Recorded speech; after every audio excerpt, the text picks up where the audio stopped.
So I played 4 years at Virginia Tech, was a walk-on there, ended up getting a scholarship, ended up getting drafted to the Rams. Didn't last very long in the NFL. I was on the practice squad for a year, ended up getting cut in 2018, played with the Bills for a little bit, cut again, had a mini camp trial with the Titans, and ended up not making it. And it was around 2019 when I started coaching at Hanover. The Hanover that I was coaching at 2019 was not the same Hanover that I left. When I left Hanover, we had an awesome program, we had an awesome coach. We were built on discipline, accountability, toughness. I mean, we were built on all the right things. There was a group of people that cared about each other. We also had great football players, but that wasn't the reason we were successful. We were successful because we had a group of people that cared about each other. Benjamin can tell you this, his group was still successful, and they didn't have very good football players. I mean, Benjamin was a part of that, so I mean, he was one of the better players, and he knows very well. So what made the team successful was no longer present in 2019. In 2019, I kid you not, we had 39 players in the entire program, 39. And if you don't know, that is not very good, okay? JV and varsity included, 39 players. For a varsity game, we would dress out 19 players. So like you're looking on the sidelines, you have 8 total backups. Like that's it. So like if someone's tired, like coach, I need a break, I'm like, well then we gotta call a timeout. Like that's the only option we have. You gotta get back in there and suck it up and find a way. There was a game when we lost to Verina, we were down 40-0 in the first quarter. The only tackle we had was because they tackled themselves by accident. Someone ran into them. That's how bad we were, okay? We weren't good football players, one, but we also didn't care about each other. There was no accountability, there was no standard, there was nothing like that. So I got the head job in 2020, and people warned me, they said, Sam, if you raise the standards for these kids, you're going to lose them. Kids are different these days. People are different these days. I just hate buying into that lie. Like I refuse to believe that kids are different. I refuse to believe that you guys are different. I refuse to believe that we have a creator that's different. That's not the case at all. So they warned me, don't raise the standards for these kids. It turns out kids actually like to be challenged. Okay, we went from 39 kids to now we have 75 kids. We went from a 2-8 team to now a 9-3 team. Because kids actually like to be challenged. And I think what's innate in us is we actually like to be challenged. We actually like a fight. We were actually designed for a fight. I believe all you guys were created to actually be in a battle. Okay, and that's what we're gonna talk about, winning that war in your head here in a second. Okay. While I was doing this, Benjamin started that coaching company, what was called The Bottom Line. Now it's called Build.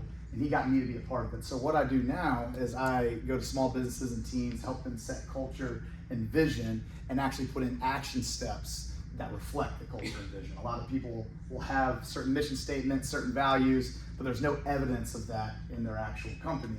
We go in and actually put in strategies to help reflect their core values and their mission. Does that make sense? Okay, awesome. So let's get into what we're talking about today. Here's what I want you to talk about first with the person next to you. What do you believe about yourself? Okay, what do you believe to be true about yourself? And then what would others say is true about you based off of your actions? So one, what do you believe to be true about you? Okay, and then what would they say is true about you? If you were writing anything down, here's like the first thing that I'd like you to write down. Your actions your belief determine your actions. I messed it up there. Your belief determines your actions. Your belief determines your actions.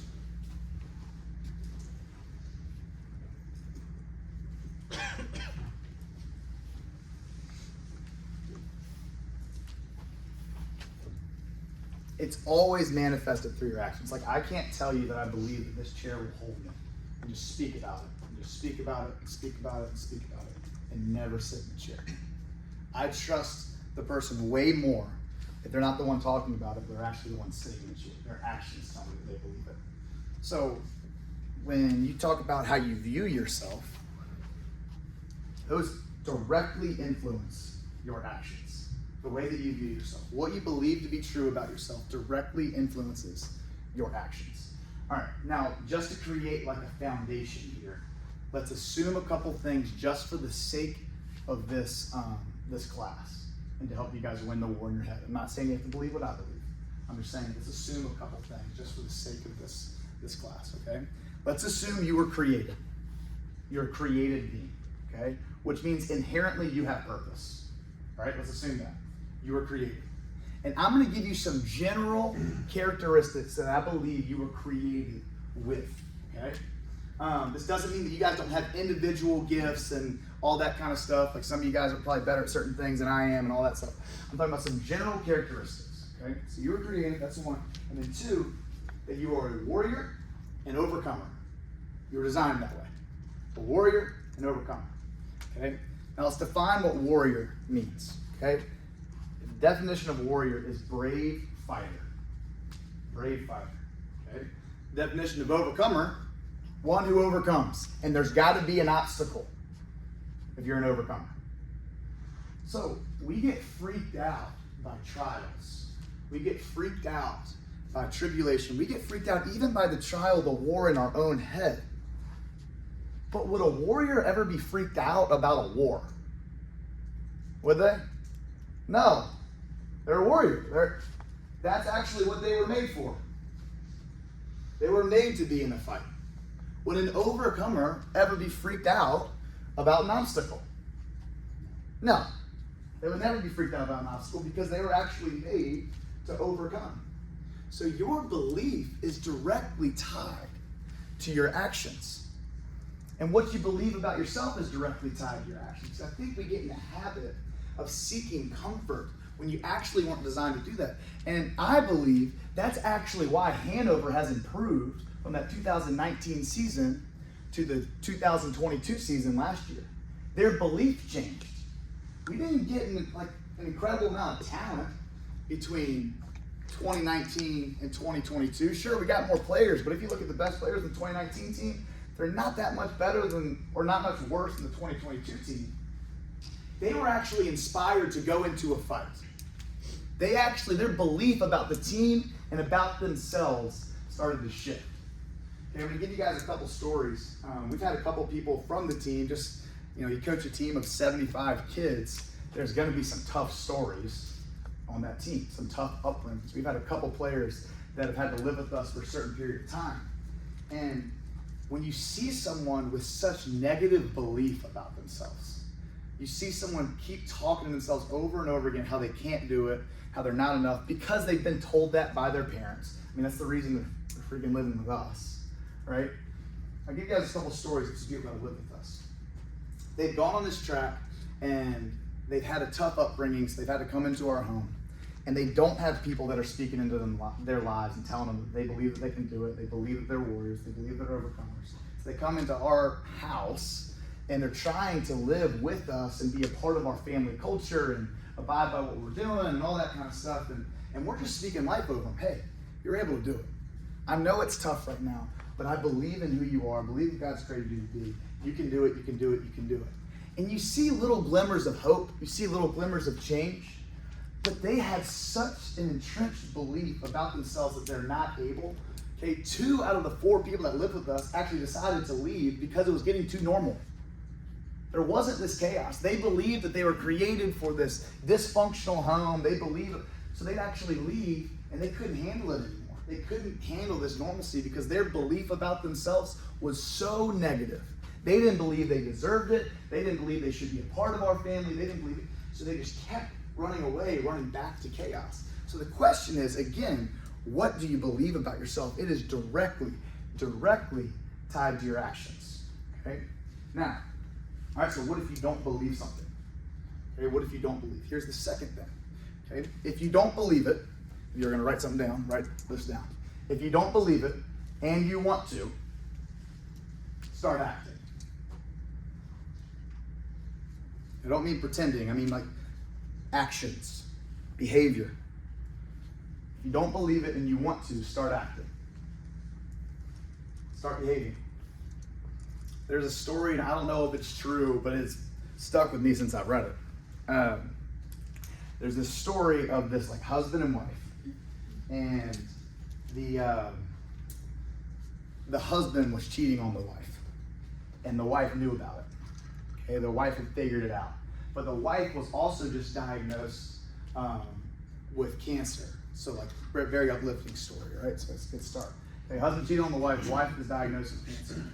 Okay, and she doesn't want to bring it up to the husband that she has cancer. Okay, she doesn't want to bring that up, but she wants to find a way to enjoy her husband for the last little bit that she has. And the husband works up the courage and said, hey, it's not working out. I want to leave, all this stuff. And the wife says, all right, I'll give you that. However, for 2 months, I just want you to pick me up and carry me downstairs. I want you to hold me for 2 months. Every morning, I want you to pick me up and carry me downstairs. And then you can leave. Can we just agree to that? So every morning, he's like, fine, I want to get out of this. He picked her up, and he would hold her, and he would commit to an action of loving her over the course of the 2 months. And over the course of the 2 months, he got rid of his other relationship, came clean, and there was a reconciliation right there. The point is, the action preceded the feeling. We have been told and lied to that we have to feel our way into acting. We have been told that over and over, like by different things. Hey, if you're not feeling it today, that's okay. That's okay if you're not feeling it. Well, that's not actually true. That's actually not okay to behave that way. Okay? I can't just say to my son or my wife, hey, I'm just not feeling it today. I can't be a dad today. I can't do that. Like, have you guys seen that NyQuil commercial? I love this commercial, but the dad like opens up the door. He's like, hey boss, sorry, I gotta call in sick. And then the camera pans to like the baby in the crib. And he's like, dads don't take sick days, take a NyQuil. Have you seen that one before? I love that commercial. It's awesome, it's so true. Like, it doesn't matter. It's not that I don't have empathy for the feelings, but at a certain point, we have to understand that feelings do not need to determine our actions. Our feelings will lie to us, both positively, negatively, whatever it may be. Our feelings will lie to us. So if you don't believe it and you want to, start acting. Start committing to little actions that reflect the belief that you want to have. Okay? So if a kid says, hey, I just don't know how I'm feeling about being a part of the team, hey, just commit to being a part of it first. Go and commit first. Go and wake up with us, be a part of the team. And I want you to pretend like you love it. Can you pretend like you love it for 2 straight weeks? And what you see is these guys actually buy into the culture because they're committing to actions. Guys, if we bailed every time we didn't feel it, you guys would never, ever be successful. One of my favorite quotes, and I say it all the time, kings and queens do not have the luxury of checking out, at least without consequence. Kings and queens do not have the luxury of checking out, mentally checking out, without consequence. You don't have the luxury of doing that. Okay, as your responsibility increases, the consequence increases for you checking out and abiding by just feelings instead of committing to actions. It's not to say that feelings aren't good. It's not to say that. But it is to say that feelings are terrible drivers. Terrible drivers.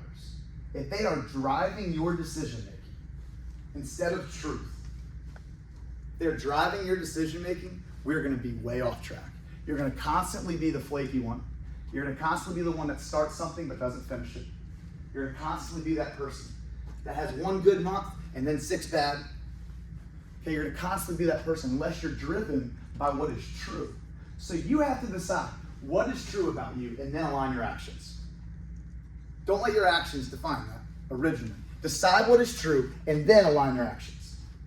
What is true about you? Do you actually believe that you're a warrior? Do you actually believe that you're an overcomer? Warriors would not be freaked out by the fight. They would not be freaked out by the fight. An overcomer would not be freaked out by an obstacle. You're actually designed for it. You're actually made for it. So don't get in this little habit of when you make a mistake, you just stay in this rut. A warrior would get right back up and say, I was made for this fight. I was made for this fight. I can overcome. It's actually part of my DNA. I was made for it. I was made for it. So, talk to your partner again. What little steps can you take, okay, that reflect the belief that you want to have? What little steps can you take? What actions can you take that reflect the belief that you want to have about yourself?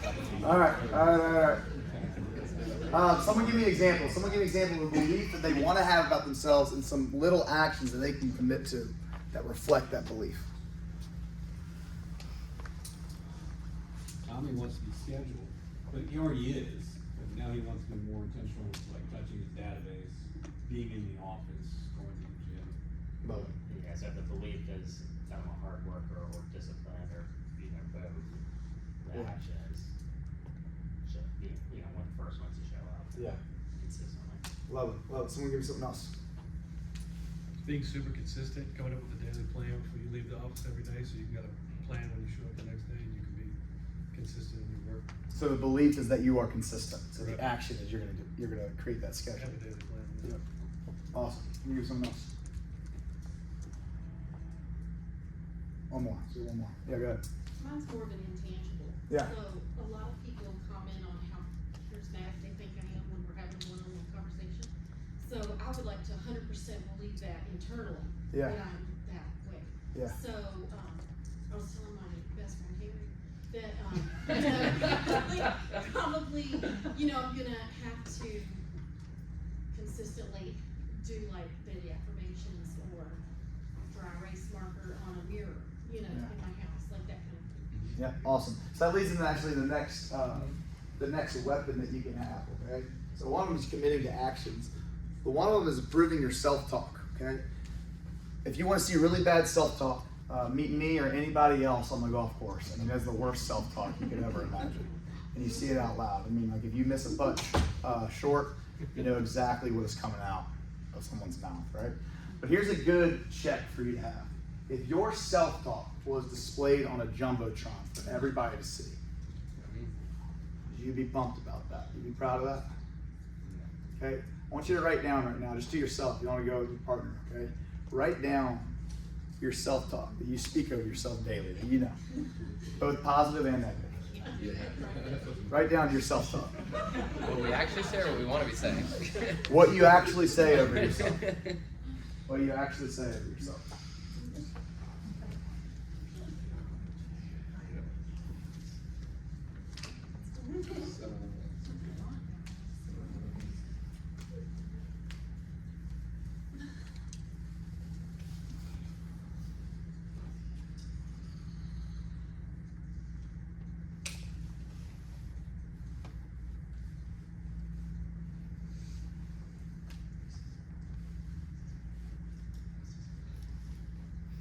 When you're doing this, if there's a difference in what you say over yourself and what I originally asked you what you believe to be true about yourself, and maybe you don't believe that to be true about yourself.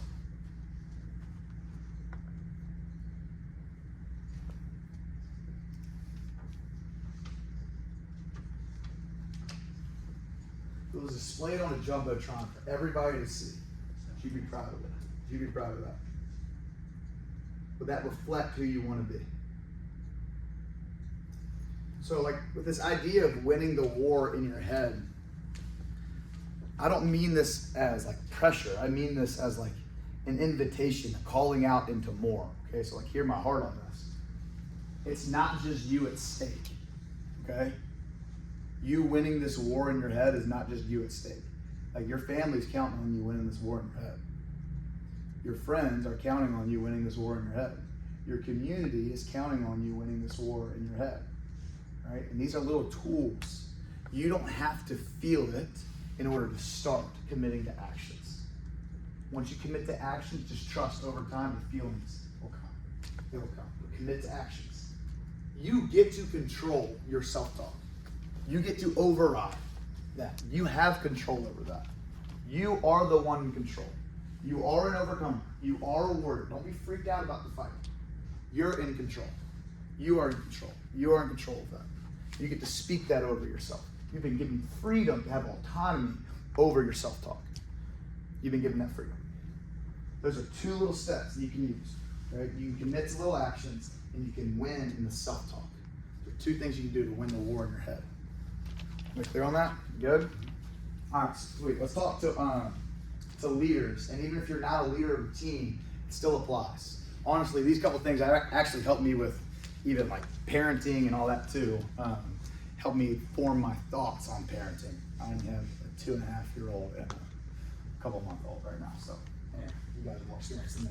That being said, I want to tell you guys this story, and this story is a story of a wedding banquet, okay? And this king, he's trying to celebrate his son. His son's getting married, okay? So he's going to invite a bunch of people to this wedding, and at this time, if you were to attend a wedding, You had to wear wedding clothes. That was like you saying, hey, I'm ready to be a part of it.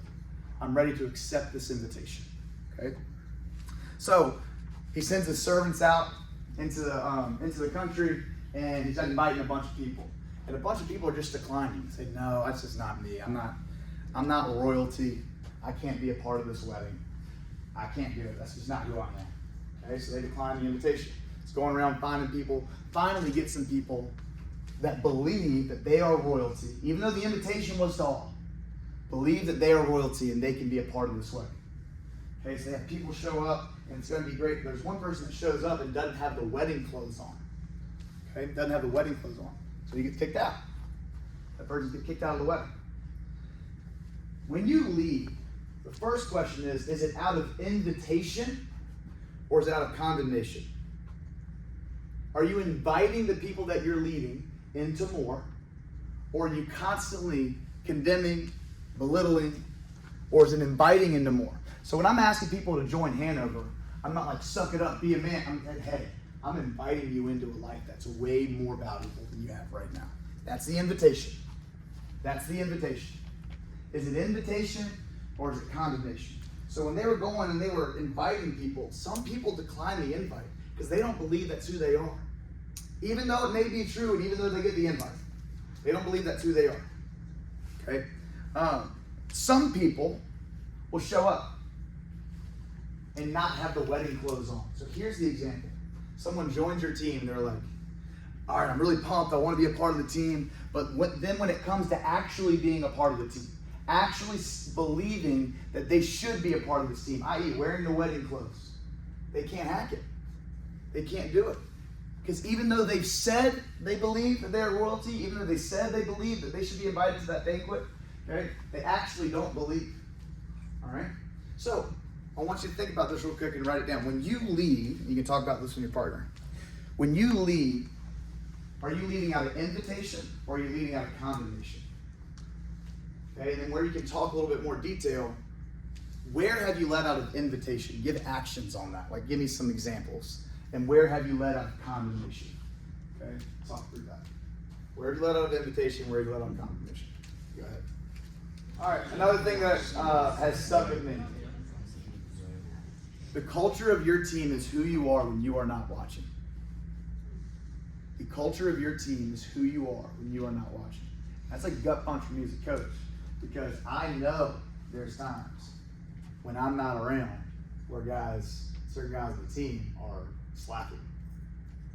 And that's actually a reflection of my leadership, if I'm honest with myself. It's more a reflection of my leadership.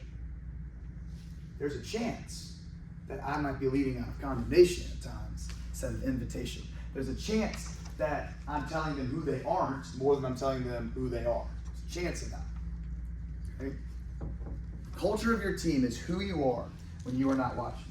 The best militaries, the best armies are ones where people volunteer.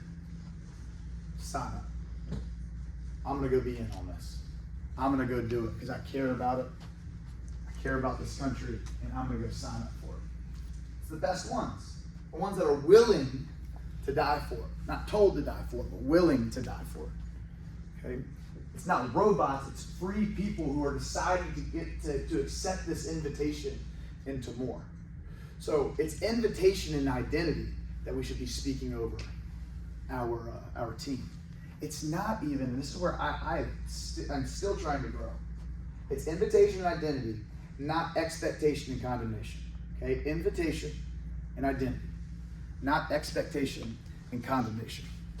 If I am always talking about my expectations, this is my expectations, this is the way I expect you to do things. If you want to be a part of this team, this is my expectation, they're only going to do the right thing when I'm around. But if I say, hey, I'm actually inviting you into a life that's more. And the reason I'm inviting you into it, because I believe you were created for this fight, and you can do it. You have the ability. Does that mean that there are no consequences? No. It's not what it means. There are absolutely consequences. Just ask our players. There are consequences. Consequences with players and with kids are always out of love, never out of being offended. They're never out of being offended. Like, gosh, if I'm always offended at Caleb, my 2.5-year-old, that's gonna be a pretty stressful life. If I'm always offended by when he doesn't listen to me, or he's crying, he's being a little baby and whining about stuff, like, I'm always offended by that. It's all about my offense and my expectation. You're gonna be a Roger, you better not. No. Okay, one of the best leadership advice I can give you, okay, is leaders don't cry with babies, okay? Babies cry with babies. All right, so like when someone's freaking out and complaining and whining and all that stuff, am I getting ruffled too? When they make a mistake, am I getting all flustered too? Or am I just calmly going back and saying like, hey, that's not who you are. And I love you so much. There's a consequence to your action. We need to remind you that there's consequences to your actions. When you get older, when you get a part of a team, it's not like you're making your teammates do up downs like at hometown. I'm not saying that. But you can remind them of the natural consequences that follow. Like, hey, I just want you to know, out of love for you, this is not me condemning you, this is because I care for you. I want you to know if you stay on this path, you're not going to like where it ends. You're not. It's just not going to be good for you. It's not going to be good for you. So are you leading out of invitation and reminding of identity, or are you leading out of expectation and condemnation? Do people just fear you, and are you proud of that? Or are you excited because people voluntarily would be with you in any fight? There's a difference. There's a difference. So the culture of your team is who you are when you are not watching. Okay? So I want you to think about, is my team different and why? What do I speak over my team? When they make a mistake, am I the one that's flustered? Am I the one that just can't stop thinking about it? Or am I able to say, okay, that's not who you are. That's not who you are. Get back on the horse and remember who you are. You should get up and try again. Now, here is the truth, though. Here's the truth. Just like that person that showed up to the banquet without the wedding clothes. Okay? If there's a player on our team that consistently does not identify as a part of our team by their actions, then out of love for the other members of the team, I have to say, hey, until you want to actually identify as part of our team by your actions, you can't be a part of this team. Because I care for the team. I'm not flustered. I'm not pointing the finger. I got to protect this team. If you want to behave as part of this team, that's great. But if you don't, I've got to protect this team. I've got to do that. We'd have the same conversations with people that would come and live with us. Hey, we're inviting you in to be a part of our family. We're inviting you into that. And the only way you can't be a part of this family is if it becomes a detriment to our family. I would tell the same thing to Caleb. If you become a risk to my life, you're not allowed in the house. Okay? If you become a danger to Lauren, you're not allowed here. Okay? But it's not because I hate him. I actually want him to change and want him back. It's because I'm protecting Lauren. It's all out of love. We have this false idea of leadership as a king sitting on a throne demanding, instead of saying, hey, that's not who you are. A couple of you guys that know me know that I love The Lion King. And the picture of, you guys know when Simba bails on his responsibilities in Hakuna Matata. Talked about that before, right? A couple of you guys know that? Okay, well, a lot of people think Hakuna Matata is a great scene. It's the worst scene in all movies. Okay, it's terrible. It's a stupid scene. He actually bailed. He was being soft. He believed a lie. I can go into detail about that. I actually had a player that I played with at Tech, and he had this tattoo of Hakuna Matata on his shoulder. I was like, dude, if you only knew what that meant, you would just not be excited about that. Okay, so what happened was Simba, okay, he had the death of his dad pinned on him, and it got really crazy, so he left. Instead of stepping into the fight that he was actually made for and to reclaim his throne, he left. And that's where you get the, don't worry, life is great, Hakuna Matata. Hakuna Matata. That's not good. That's not good. People think that bailing on responsibility feels good until you actually do it. And then you're like, oh, I wasn't actually made for this. I was actually made for something more. So then there's this picture of awesome leadership. It's an awesome leadership picture. He's led to this water and he sees his own reflection in the water.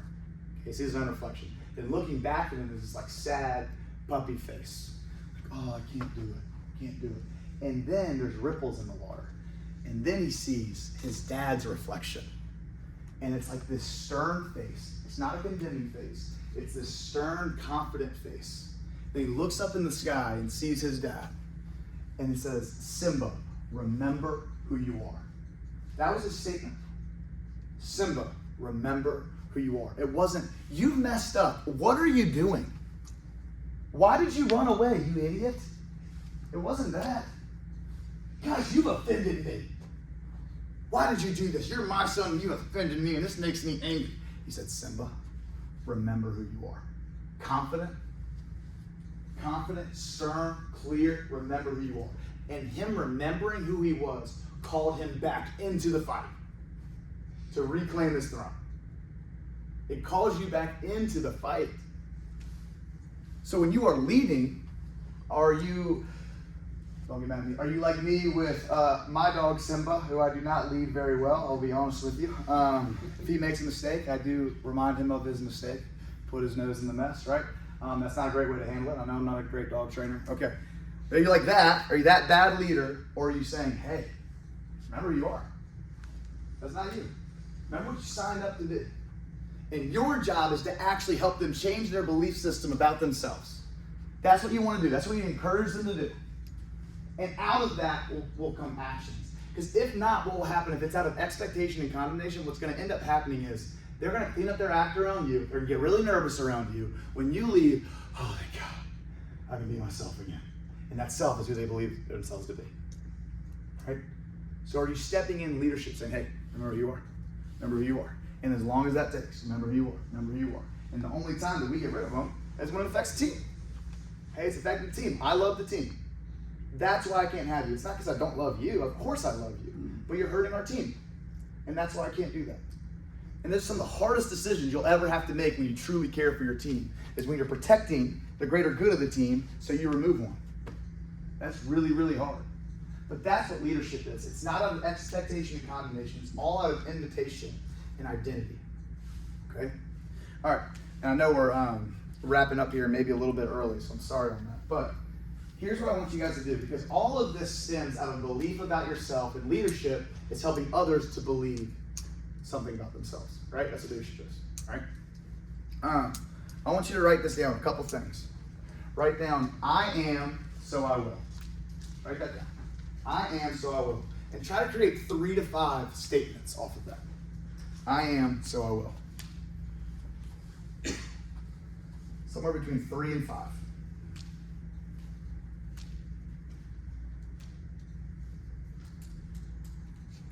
And then you leaders that are leading teams, the one that you were thinking of when I was talking, the one that's struggling to believe what's true about themselves, and there might be a couple on your team, write down they are, so they will. It'll help you shift your mindset towards them of like, all right, I believe this deep down to actually be true about them. I don't believe that kids are different. I'm not going to buy into that lie. I'm not going to buy into believe that they're just bad people. I'm not going to buy into that. They are, so they will. Just tie it all together. We're talking about winning the war in your head. There's 2 little things you can do. You can commit to actions and understand that belief will follow. Don't get stressed out about your belief right now. Commit to actions that will reflect that belief. Commit to that. And win the self-talk. Remember, your thoughts were displayed on a jumbotron. Thoughts that you think about yourself. Are you proud of that? Okay, so that's winning the war in your head. And when you're creating warriors, understand that inviting and reminding is way better than expecting and condemning.